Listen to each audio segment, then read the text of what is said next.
What's up, everybody? Welcome back to Mike's Tool Shed. This video is about the tools that I've been recently collecting to help service and maintain the heavy equipment that my company owns. I know what you're saying. You're an electrician. You're not a heavy equipment tech. Fair enough, but if fixing the equipment on site is the difference between getting it done that day or just throwing my hands up, calling my boss and saying, "Hey, dude, it's broken. I don't know what to do. I'm just an electrician." Honestly, I'd rather just fix it and keep going. If I'm capable of fixing it, let's just get it done and save the company some money on heavy equipment, mobile heavy equipment mechanic coming out and continuing with the job. So my company's gotten a lot more strict about who uses the equipment because so many issues have come up with people not knowing what the hell they're doing. They'll just run it into the ground till it breaks, and then they're done for the day. There's nothing, there's a couple people. There's nothing more they like to than to say, "Hey, it's broken. Can I go home?" I don't know. I don't like doing that. I'd rather just fix the damn thing and keep them running, keep them productive. So the first thing here is this Neiko, Neiko, half-inch drive impact socket set or master set. I got this not just for, this is going to stay on my work van, but it's just a good set to have. I really am pretty impressed with this set, and it's very well-rounded, and I like it a lot. And, oh, yeah. It's got the side latches. These latches here, these plastic ones, not great. I believe this set was $115. Good luck finding it for that price because I just checked again, and it's up to $150. But I like this set a lot so far. Haven't used it. Just a first impression. But we have 3/8, which kind of useless, up to 1.25 inch in shallow and deep, and then we have 10, I believe, 10 millimeter. There's the etching on them, chrome vanadium.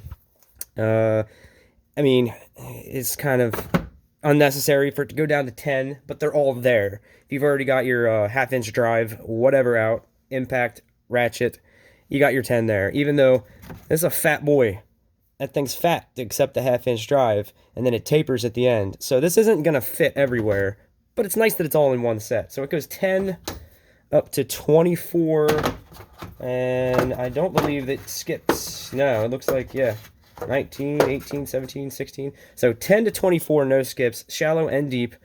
You do have the half-inch to 3/8 adapter. You do have a pretty decent looking swivel adapter, universal adapter. I will say this looks a lot better than the Harbor Freight one. I wouldn't say the sockets are Harbor Freight quality. They seem like they're cut above. This definitely looks like a Harbor Freight quality ratchet. This is the same piece of shit that everybody rebrands, and it's also in that flat black kind of coating. I'm not a real big fan of it, but it's in there. I have other ratchets I'll be using. You get a little 3-inch extension. You get a 3/8 to half-inch adapter. It's thoughtful of them. Even though everything in here is half-inch drive, you can plug that onto a 3/8 something or other. I have a 3/8 in Milwaukee Impact, so it might come in handy. You get a 10-inch extension and then a 5-inch extension. Pretty well-rounded set for what I paid for it, which was I think it was like 115. All the sockets. As you can see, I used 9/16 quite a bit, and this just was too fat to fit where I needed it. It barely fit. Actually, this was going inside of strut, bolting together some a strut rack outside.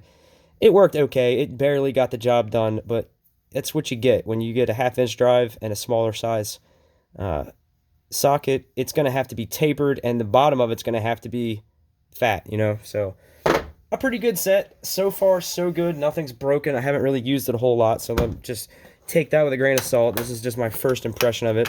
The latches are good. The case is good. I'm happy with it. For the value, I'm very happy with it. To add on to that, because I do sight lighting, and there are the pole base bolts are usually pretty beefy. 1.5 inch, 1 7/8, I think, are the bigger ones. And on some of the equipment, a lot of the sockets are bolts are a lot bigger. This is another Amazon deal. Casumin. Not as impressed with this set. The case is kind of shitty. These don't even really, like, it just takes, like, no effort. Like, I'm gonna have to do something about that. I think if I just wrap the handle here with duct tape and create some tension in there, that will tighten up a little bit. But all it has is those two snaps. And this is 1.3/8 up to 1.75.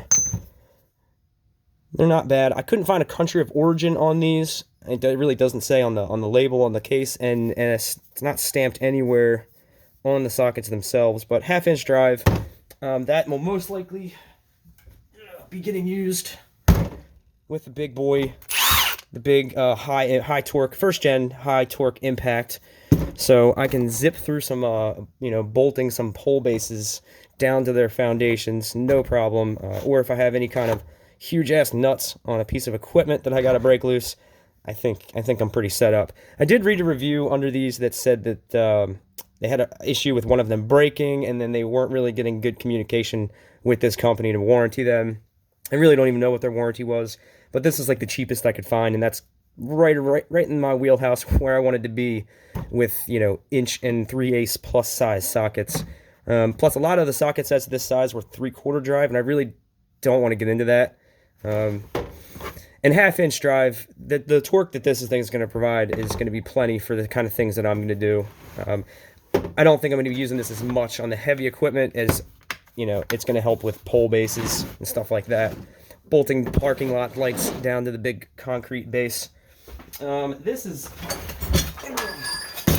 a set that I've had and been adding to. It's not a bad set. I'm pretty disappointed in this wrap, this wrench wrap. And this is a hodgepodge of different brands, I believe. This was an OEM Tools big wrench set. This goes from, let's see, 1.7/8, 1.1/16. That's weird. And 1.1/8, 1.25, 1.5/16, 1.3/8, 1.7/16, and then I added this 1.5 because I needed that for a particular pole base, and I took one of these out and put them in a smaller wrap, and I bought two to add to it. That's why there's one extra floating in here. And then this 1.5/8 I needed. This I believe fits the tensioner, the track tensioner on our skid steer. It is a tracked skid loader, and sometimes, especially when you put brand new tracks on it, those shits, they get nice and loose within a couple weeks of use, and we do end up using them on pavement a lot. But so that's between that and the little big socket set, I think this is as big as I want to go with anything that I'm doing.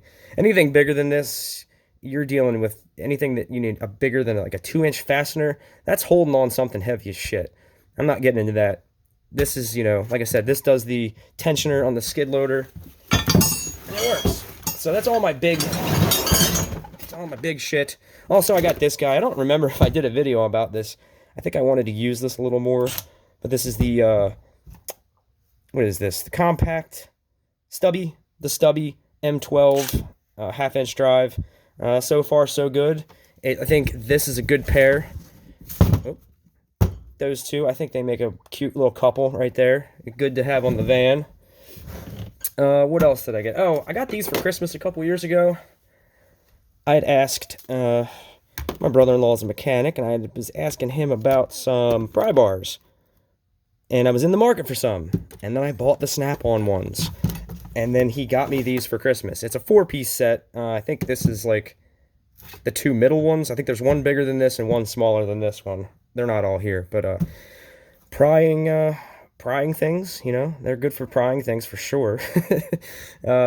Moving big pieces of electrical equipment, big cabinets, big switches, all that sort of thing. You can inch them into position pretty easily with these angled pry bars. So I went with, I went down the Harbor Freight road. I do not recommend the Harbor Freight pry bars. They're okay if you use them once in a while, but I think I was using them at a higher level than they were designed, because I broke all of them in some way. I bent one, I snapped the handle on a couple of them. One of them I just dropped when it was really cold out, and the butt of the handle shattered. So, not fun times when you have sharp as shit edges on the end of your pry bar. Plus, the Harbor Freight ones aren't, the ones that I had were not striking cap. So I got these. The snap-ons are in the toolbox at home. The Matcos are going to stay on the van. What else? I got all kinds of shit. I'm not taking the cheap way out of this and just doing, 3, 4 videos about this. This is all in one. I got these off Amazon. Sunex. I don't know how they pronounce it. I like Sunex. I think that sounds better. Metric and standard, long, half-inch impact, hex drives, hex bits. This set goes from 1/4 inch to 3/4. If anybody knows of what a common 3/4 inch hex bolt is on, let me know in the comments. I'm never going to use this one, but what they're really good for doing electrical work is terminating conductors into lugs or, fuse switches. What am I trying to say here? I sound like an idiot.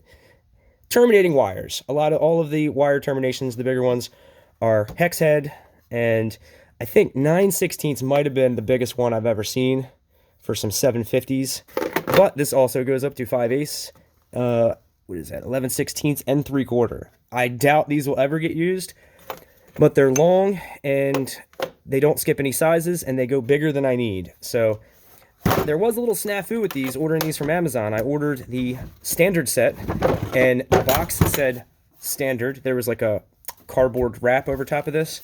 The box said standard, the post, everything said standard, and then when I opened it up, it was metric.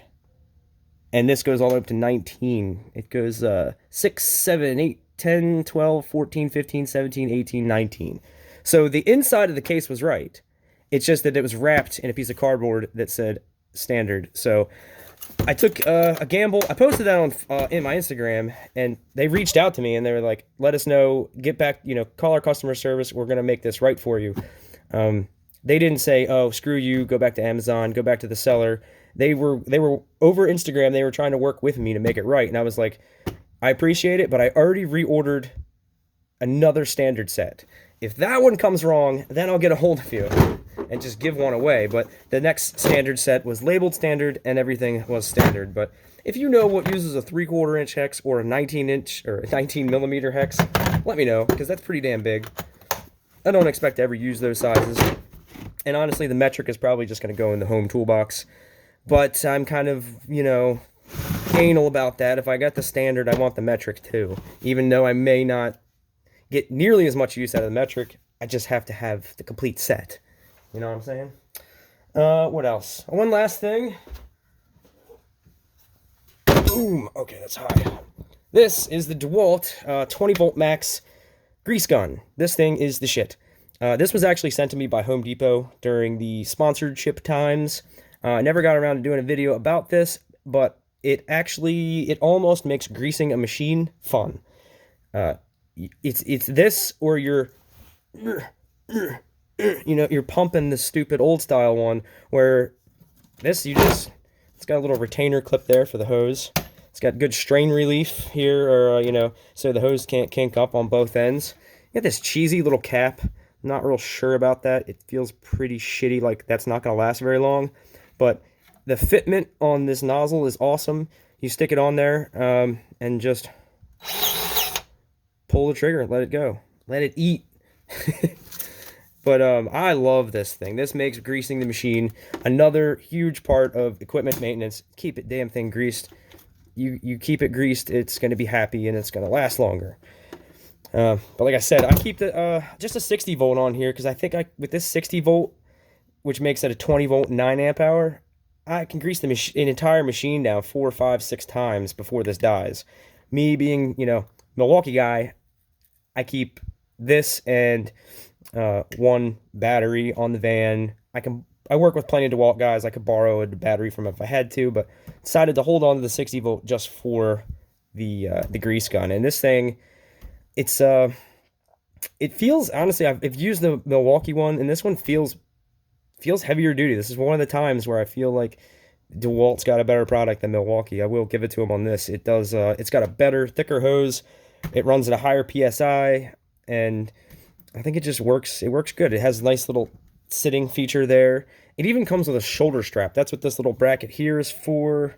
And then, whoa, shit. I thought there was another attachment point. I think it came with a shoulder strap and a bag and everything. I don't really need the shoulder strap, but it just makes life so much easier when you got, 20, 30 grease fittings per machine that you got to hit. And I will say there's a couple fittings that I was already, they were already slated for replacement because I'm like, it's just not taking grease anymore. And this thing fits on so nice and tight that I got some to flow in some fittings that I was about to replace. So saves me time there, saves me time greasing the machine down. Like I said, it almost makes it fun. So that's all my heavy equipment shit. If you think I'm a pushover because I'm buying all this shit myself and I'm working on my own company's machines and it's not really in my job description, well then I guess you got a different mentality than me because I'd rather just keep the thing going and continue the job instead of just calling my boss and throwing my hands up and saying, "Hey boss, yeah, thing's fucking broken. I don't know what's wrong with it." Replacing hydraulic hoses and radiator hoses or replacing batteries. It's usually nothing major. If it's a major thing, we do call our heavy equipment mobile mechanic for bigger things. But if I can handle it, it really is the only difference is the tools. If I don't have the tools, then I can't do it. So it's not just heavy equipment. Like I said, a lot of this will be pole base, mounting pole bases and, you know, some of the smaller stuff can be used for big termination cabinets and big switchgear and stuff like that. So I thought instead of spreading this out over a couple videos, I would just do one about all the shit. The wrenches I've had, the impact hex sockets, this socket set, the little stupid socket set, that's all new. And I'm ready to go. We got a big digging project coming up here. That's all we're doing in this DC Baltimore area. It's all new construction. Lots of big ass warehouses going up all over the place, and we've got to fly through them, or we're not going to be able to keep up. So I figured this is yeah. I mean, I like tools. Any fucking excuse to buy new tools. It's like, oh, I'll do it. I'll get this shit. I'll fucking fix it. It's kind of self-servient, but also helps my day go better, more productive. So that's it. That's my heavy equipment tool selection for the year. I feel pretty good about it. I don't feel like I need to buy anything else right at the moment. So I think I nailed it. This was first try, first take. So thanks for watching.